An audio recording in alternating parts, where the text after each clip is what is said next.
Hello everybody and welcome to Tiger Tales, a place where you'll find stories and fanfictions written and read to you by your host, me, Tai Tiger. Today we dive back into Power Rangers Universe 20. Now, this is a three Ranger Bro sort of collective unit. The Ultra Rangers is a form of Power Rangers which level up themselves via tapping into the Ultra Grid, a Super Saiyan sort of esque level version of the Morphing Grid, so to speak. That was made by Cosplay Dude 637. You can listen to the original Ultra Rangers storyline on his podcast, Power Rangers Universe 19. That's where he takes the original Mighty Morphin Rangers and turn them into Ultra Rangers. Now, I want to do the same thing with Wild Force, so my good buddy Mark, aka the host of Nerds Through Comics, allowed me to use it in his Power Rangers Universe 20, which is where he hosts his storylines such as Power Rangers Royal Britannia, and where his main character, Mark the Red Corner Ranger, is from.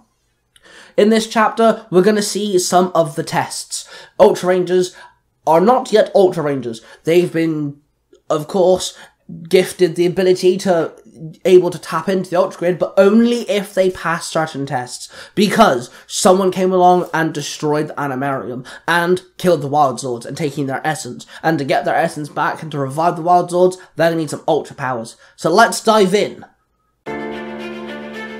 This podcast is a production of the Three Ranger Bros Studios, in association with Zio to Hero, the podcast. Ultra Rangers Wild Force, Chapter 2, Rise of Something Ultra, Part 2. Max stepped out of the white light and entered the bowling alley. He smiled at the sight. Man, if this is my test is to bowl, then I'm gonna get some new powers damn quick, Max muttered to himself with a grin. He then started strolling down the room till he saw an old man sat there by one of the lanes. Hey there, kiddo. Sorry, but we're closed, the old man said. It's okay. Can I ask exactly where we are? Max asked. Pandora's Pins, the man grinned. Wait, that's what I was going to call my own bowling alley, Max chuckled. He then sat next to the old man. He then paid attention to him. He noticed his skin tone, his white hair. Then he looked the old man in the eyes, and then it hit him. You're me, Max gasped. Suppose I am, the old man sighed. Why are you here? All by yourself? Max asked as he looked around the room. Max noticed it was dark and dusty all of a sudden. I'm always alone now. I have no family anymore. Haven't had friends in years. No one comes to the bowling alley, the old man Max muttered. Wait, what about Danny and the other Rangers? Max snapped. Rangers? Ha ha! Please. We won. We beat the bad guys. We never saw each other after that, old man Max sighed. Max looked around the room and noticed that the lanes were now surrounded in darkness, and somewhere the windows had been completely erased, and ever so slowly the darkness kept on creeping closer towards them. What's going on here? I don't know what I have to do, Max asked as he jumped up to his feet and leaned into old man Max. Then the darkness surrounded him. The old version Max started slipping away into the shadows that surrounded him. I'm just always alone now, old man Max cried as his voice echoed. A small tear ran down his cheeks. Then the shadow encased the old man. No, don't go! I'm still confused, Max called out. Then he stood and spun around, trying to fight away the eating shadows. Then he closed his eyes and took a deep breath. When he opened his eyes, he was in a different space of now white fog. He stood before an animal crystal floating.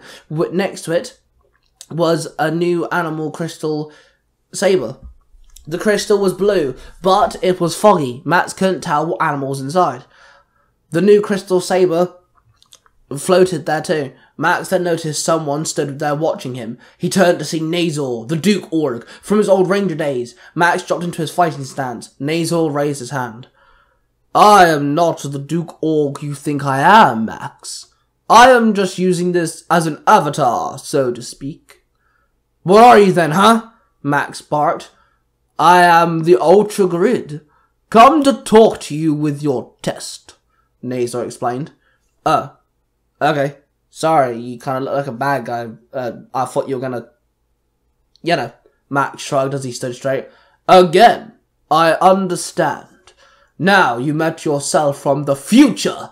A version of you who accepted the Ultra powers and ends up alone, Nazor explained. Yeah, I did. What the hell was that? Max asked. A glimpse of your future if you take this, but there's also an alternative, Nasal said. He gestured behind him, and Max turned around to see a white door stood there. What's this? Max asked. A chance at a normal life. Maybe you can find love. Have a child. Maybe you can make new friends, Nasal suggested. Max looked at the door for a minute that seemed like forever. He knew if the Ultra Grid was correct, he'd end up lonely. But he also knew the world needed him. He was the Blue Ranger, and he never gave up. He spun around, walked up to the Crystal Saber and the Animal Crystal.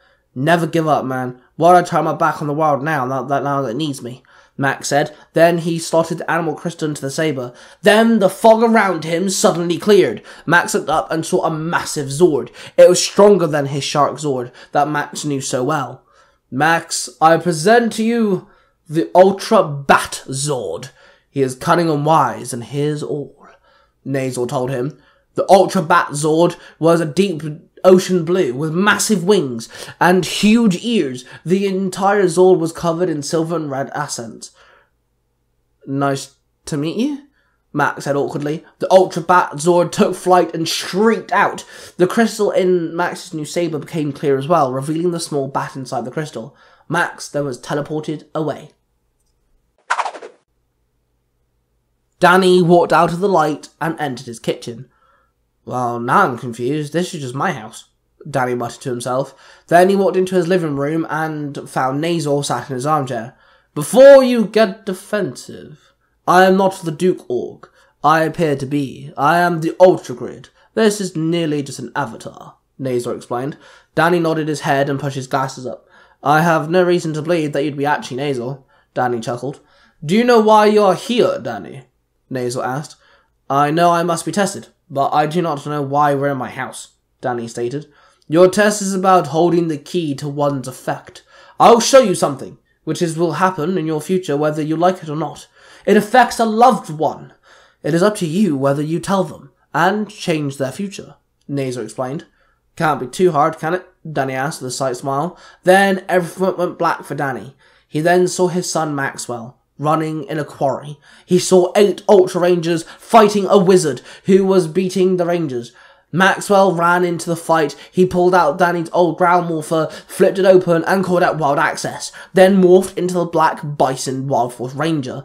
Once morphed, he jumped into the fight and aided the Rangers. Then everything went black again. Danny woke once again in his living room, and he stood in front of Nasal. Now you know your son's future, Nasal stated. I don't understand. The Bison Zord is going to give his animal crystal to Maxwell to save us? But this being that took all the Zord spirits, he's a multiversal threat. Maxwell wouldn't stand a chance, Danny snapped. Hence why you have a chance to change it, don't you? It's up to you, Danny. Take the step of time that lay before you, affect all to save your family, or do nothing and let everything take its course, Nasal said. Nasal gestured Danny to Maxwell's bedroom door. He opened it slowly. Danny walked in to find his son reading one of his comics slumped on his bed. Danny cleared his throat, singing to himself. Maxwell placed his comic down and sat up. What's up, Dad? Maxwell asked. Son, I have to tell you something. It's pretty important, Danny said, swallowing hard. What? Maxwell sighed. Danny looked at his son and sighed. He knew he could not change the fate of their entire timeline, and the fate of his team just to save his son. There was other ways he could handle it. You know I love you, right? Danny stated. Yeah, I know, Dad. Gee, stop being weird, Maxwell muttered. Then he slumped back down on his bed and carried on reading his book. Danny nodded, then he turned around and walked out of his son's room. He then walked into a vast space filled with a thick layer of white fog, and before him was a new animal crystal saber and a grey animal crystal, which was also fogged up, which floated before him. Well done, Danny. Don't worry, that interaction with your son was fake. It never happened, Nasal said behind him. I did it right, Danny muttered. He reached out and took the new crystal saber and animal crystal, and slotted the animal crystal into the saber. Then the fog around him cleared, and before him stood his new Ultra Zord. Danny, I present to you the Ultra Cobra Zord. Nazor explained. The Ultra Cobra Zord was a giant grey cobra. It wasn't as long as Danny thought it would be. It had piercing green eyes and its scales had black shimmers to them. Grey? Danny questioned. The Ultra Cobra Zord hissed, which rumbled the ground Danny stood on. I'll take the help if we're going to protect the Earth, Danny nodded. Then, as he stared at the crystal that was in the crystal saber, it cleared and became visible, showing off the cobra inside. Then, Danny was teleported away.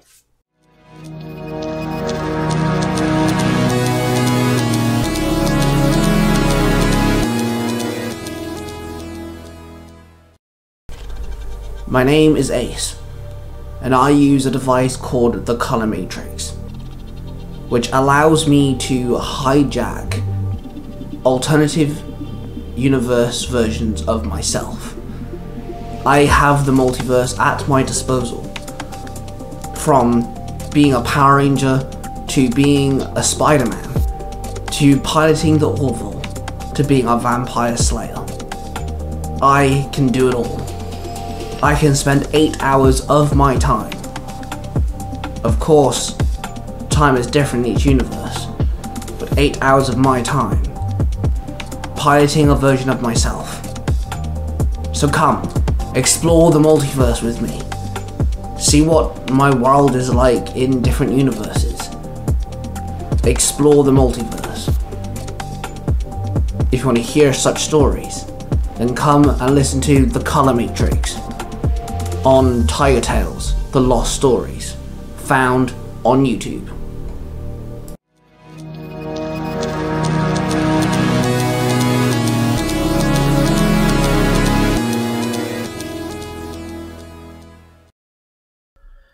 Taylor stepped out of the light and entered the gladiator ring. It was a massive ring filled with sand. The walls were made out of wooden spikes, and surrounded Taylor was pools of blood. And there sat upon a chair was Nazor. He was surrounded by a massive audience cheering. Nazor, Taylor barked. Welcome to the Wild Rumble Force Fighting Championship. Today we have Taylor fighting for the crown of team leader. So her opponent is Cole, Nazor called out, and suddenly Cole teleported in, and the audience started clapping and cheering. Cole ran at Taylor and swung for her. She caught him by the wrist and pushed him back. Cole, I'm not fighting you for being leader, Taylor snapped. Cole did not answer. He threw a kick. Taylor slapped his kick away, then threw 2 jabs, striking Cole in the shoulder. Then she grabbed him by the shirt and headbutted Cole in the face. Dude, snap out of it, Taylor growled. But Cole wasn't listening. Then Cole tried to dive onto Taylor. Taylor fell back onto the ground, Cole landing on top of her. She managed to plant one foot on Cole and kicked him off. Then she stood up and brushed herself off, and she took her fighting stance. Fine, Taylor muttered, and waited for Cole to run at her again. Cole came in hard with a full swing. Taylor caught his fist in her palm, then with her other hand she pulled Cole in closer. She then elbowed Cole in the face. She turned around and pulled Cole over her shoulder, flipping him over, making him crash onto the floor. She then punched Cole in the head twice. She then turned around, walked away, and walked closer to Nazor. I beat him! But Taylor started, but Cole jumped up behind her and swung his foot in midair. Taylor caught his ankle, slammed her punch into his stomach, and sent him flying back, crashing to the ground. Like I was saying before I was rudely interrupted, I beat him, but I don't want leadership. Cole was our leader, and he can be still. He is, by my account, Taylor yelled. Then everything vanished. Taylor was now stood in a veil of fog, and before her floating was a new crystal saber and a gold animal crystal, which was also fogged up. That is gold, Taylor muttered. Yes, it is, Nazor said behind her. She turned around and glared at him. Something tells me you're not our Nazor, right? Taylor questioned. Keen eye, Taylor. And no, I am not. This is just an avatar. I'm the Ultra Grid, Nazor told her. So, my test? Taylor asked. We needed to see whether your priorities still lied. You are still the same Taylor, and we are happy to proceed, Nazor explained. Taylor nodded, then she grabbed the new crystal saber and the gold crystal. Then the fog around her cleared, and before her was her Ultra Zord. Taylor, I present to you the Ultra Eagle, the mother to your Wild Zord, Nazor told her. The mother? Whoa. Taylor muttered in shock. The Ultra Eagle was golden white. Its wings were covered in gold-bladed feathers, and its tail was thick, and it had a white mohawk. Let's save your baby, Taylor muttered. Then she put the new crystal saber in her grip tightly as she slotted the golden crystal into the crystal saber, and the crystal became clear, revealing the little eagle inside. The eagle squawked out as it took flight, and Taylor was teleported away.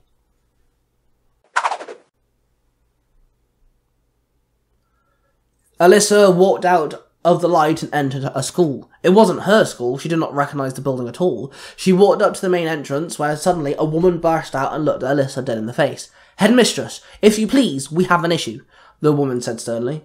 Headmistress? Alyssa muttered questioningly as she followed the woman. She walked through the corridor and walked into a classroom where a teen sat there holding his head in shame. He was found spray painting the west side of the building, the woman told Alyssa. Really? Tagging the building? That's how you want to start your term? With a week detention? Alyssa barked automatically. What? Seriously? The teenager snapped. Keep it zipped. I'll make it 2 weeks. Now get to class and keep your hands off those spray cans, Alyssa demanded. The teenager bolted out of the classroom. Alyssa sighed. Then she walked out of the classroom and heard a lot of cheering. Alyssa started running down the corridor and entered the dining hall to find 2 girls fighting on the floor, surrounded by a group of cheering children. Oi, oi, oi, oi, oi! What the hell is this? Seriously! Stop it! Pack it in! Alyssa barked as she clapped her hands loudly. Everyone stopped cheering and the 2 girls climbed to their feet. You 2 are meant to have each other's backs. Girl power and all. You're friends, aren't you? And what example are you setting for the younger students? Alyssa barked. Sorry, miss, both the girls muttered. Then everyone cleared out of the hall and headed to their classes. Alyssa then headed back into her office. She sat down, and her office phone started ringing. She picked it up. Hello, Alyssa said. Hey, Alyssa, I don't think I can come in until 11. Can someone cover my first class? Said a man's voice. Sure, I can cover it, no problem, Alyssa sighed. She then put the phone down, rubbed her eyes, and as she left her office and walked down the hall, she walked into the classroom, which in a blink of an eye turned into a veil of white fog, and before her was a new animal crystal and a clouded pink animal crystal. It's a new crystal. It's pink, Alyssa stated. Then Alyssa turned around to see Nazor stood before her. I'm not Nazor, dear Alyssa, so don't panic. I'm the Ultra Grid. This is just my avatar, Nazor explained. Oh, okay. I know I can trust you. What was my test exactly? Being a headmistress in a school? Alyssa asked. It was a metaphor, to test your ability to dive into multiple issues and handle them, thrown at you one by one after another. You handle all these problems quickly and efficiently, given to you by your so-called colleagues and their students. Your test was to see how you handled them physically and mentally. You didn't even question it, Nazor explained. Well, yeah, I just dove in, no questions asked. They needed me, right? Alyssa grinned. You may now take your crystal saber and crystal, Nazor told her. Alyssa turned around and took the new crystal saber and pink animal crystal, and then suddenly the fog disappeared, revealing the new Ultrazord. Alyssa, I present to you the Ultra Stallion, Nazor stated. The Ultra Stallion was pink and had bright brown highlights, and it had a glorious mane which looked like thick pieces of wire. Wow, Alyssa muttered. As she slotted the crystal into the saber, the crystal became clear, revealing the animal inside. Then Alyssa teleported away. To be continued. And there we have it, guys, the continuation of Ultra Rangers Wild Force. If you are listening to this on Nerds Through Comics, then please give us a follow. If you're listening to this on Tiger Tales, then make sure that you subscribe. Check out where the Ultra Rangers originally came from, and that is Cosplay Dude 637 and his podcast, Power Rangers Universe 19. We also have quite a few other places that you might want to check out as well. Cosplay Dude has other channels, which include Storytime with Cosplay Dude, Sailor Moon E, and a YouTube channel called Nostalgia Time. I also have Tiger Tales, The Lost Stories, and Tiger Tales Game Over. More places where you can find different types of storylines and fanfictions. Then we want to give a huge shout out to Zero to Hero, which we're in association with. A big shout out to If You Give a Dad podcast, and an Author's Crown YouTube channel. Make sure you check out everyone that I just shouted out, and of course, thank you all for watching. See you guys real soon.